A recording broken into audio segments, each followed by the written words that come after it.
ঠিক আছে, আজ তাহলে বিকালেই আমরা দেখা করছি। না, আমার আব্বা ভীষণ রাগী, আমাকে বাড়ি থেকে বেরোতে দেবে না।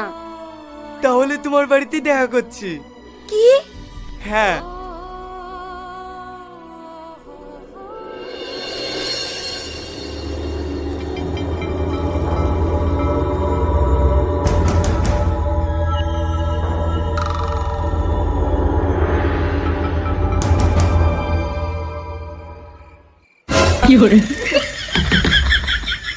কে?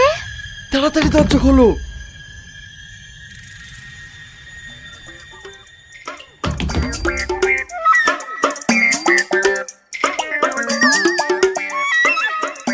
কে? তাড়াতাড়ি দরজা খোলো। তোমাকে মানা করে সত্যিও চলে এসছো? হ্যাঁ, তোমাকে দেখতে ভীষণ ইচ্ছা করছিল, তাই চলে আসলাম।